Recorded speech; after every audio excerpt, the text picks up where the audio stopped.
You already know someone in your life is playing you. You just cannot prove it, and that is exactly why it keeps working. Here is what nobody explains at 22. Manipulation does not feel like manipulation. It feels like you are the problem. It feels like you are overreacting, being cold, being unfair. That is not an accident. That is the design.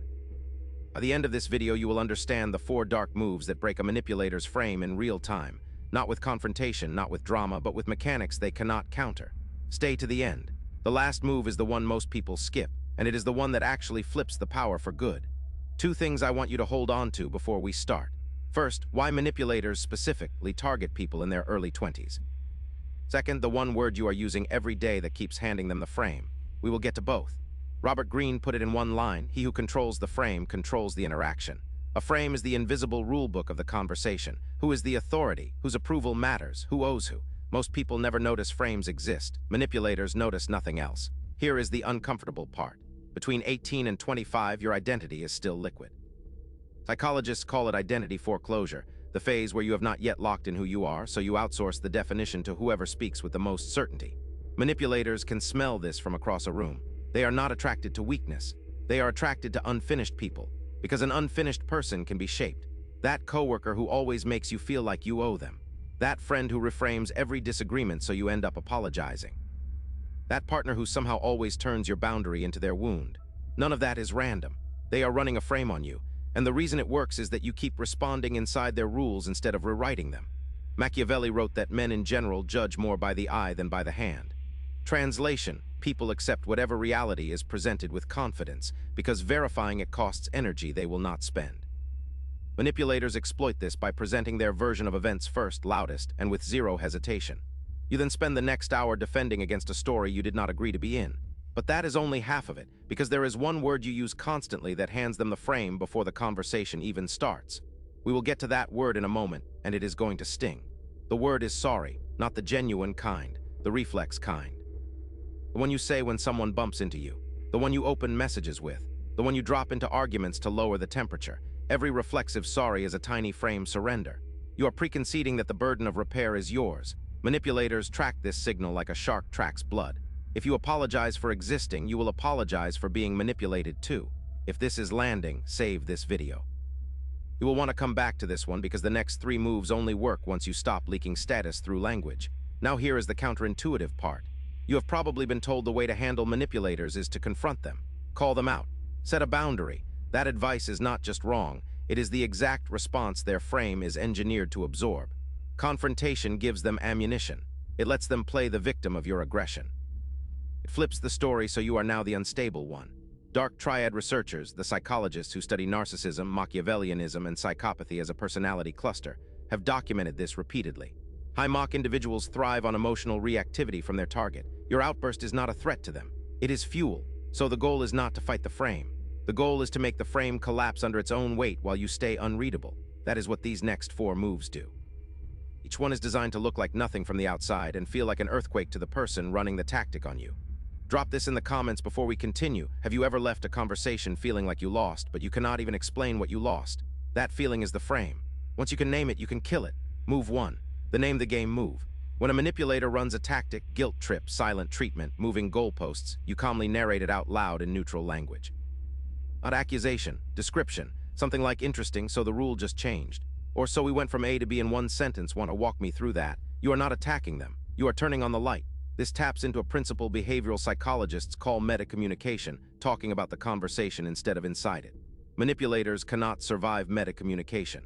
Their entire game requires the target to stay inside the frame, not float above it. Second, you narrate the mechanic, the spell breaks, and they know you saw it. Move 2. The tempo kill. Manipulators need momentum. Rapid back and forth, emotional escalation, urgency. That is the current their frame rides on. You cut the current by slowing everything down. Long pauses before responding, short sentences, no emotional matching. This is a strategic version of what therapists call the gray rock method, but sharper. You are not going emotionally dead. You are going emotionally expensive. Every second of silence forces them to fill it, and the more they fill it, the more they expose. In negotiation research, the party who speaks less after a proposal wins concessions at roughly 2-to-1 odds. Silence is not passivity. Silence is pressure. Move 3. The mirror return. Manipulators love asking loaded questions, questions that trap you in their frame no matter how you answer. So why are you being so distant lately? So do you not trust me? So are you saying I am a bad friend? You do not answer these, you reflect them. Interesting question, what made you land on that one? Or what would it mean to you if I said yes? You are handing the interrogation back. Cold reading experts and skilled interrogators use this identically. Whoever is answering is losing status. Whoever is asking is running the frame. Stop being the one who answers. Move 4, and this is the one most people never learn, the cost injection. You make continued manipulation expensive, not with threats. With friction, if they lie, you go quiet for 3 days without explanation. If they guilt trip, you become unavailable for the next favor. If they violate the frame, the relationship gets colder for a measurable period and warms back only when the behavior stops. No lecture, no ultimatum, just consequences without commentary. Behavioral economists call this variable ratio conditioning. The same mechanism that makes slot machines addictive works in reverse to extinguish behavior. And the manipulator cannot predict which move will get the warmth back, and cannot argue with a lecture that was never given. Their playbook stops working. They either recalibrate or they leave. Both outcomes are wins for you. The reason these 4 moves are dark is not because they are cruel. They are dark because they operate below the level of the target's awareness. That is the same level they were operating on you. You are not lowering yourself. You are refusing to keep playing a game where only one side knew the rules. Here is the shift that matters more than any tactic. For most of your life, you have been trained to believe that being a good person means being easy to interact with. Agreeable, understanding, willing to give people the benefit of the doubt. That training was not given to you for your benefit. It was given to you because low-friction people are useful to the people around them. Parents, schools, employers, partners. Every institution around you has a vested interest in you being someone who does not push back. And manipulators are simply the version of that pressure that has removed all pretense of caring about you. The move at 22 is not to become cold. It is to become expensive. Expensive to lie to, expensive to guilt, expensive to underestimate. When you become expensive, 2 things happen automatically. Manipulators fade out of your life without you ever having to confront them, because you are no longer a good return on their effort. And the genuine people around you start treating you with a level of respect they never showed before, because humans unconsciously calibrate how they treat you to how much you seem to cost. There is a line from the 48 laws of power that captures this exactly. Never appear too perfect, but never appear too easy either. People who dominate rooms at 22 are not the loudest ones. They are the ones whose reactions cannot be predicted, whose approval cannot be assumed, and whose frame cannot be borrowed. That is not something you achieve through willpower. It is something you achieve by removing the 4 leaks, the reflex sorry, the confrontation trap, the emotional matching, and the free access. Plug those 4 leaks and you become a person that manipulators simply cannot get purchase on. You do not have to win against them. You just have to stop being climbable. If this video gave you language for something you have been feeling but could not name, that is exactly the kind of content this channel exists to make. No fake positivity, no motivational fluff, just the mechanics nobody explains to you in your 20s.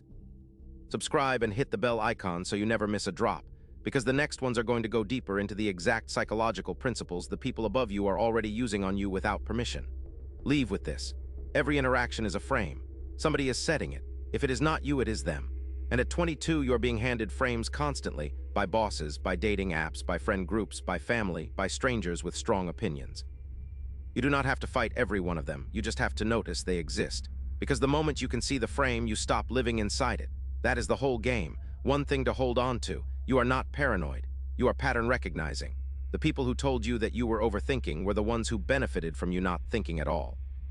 If this hit, my video on how high-status people control conversations without saying much is the natural next step.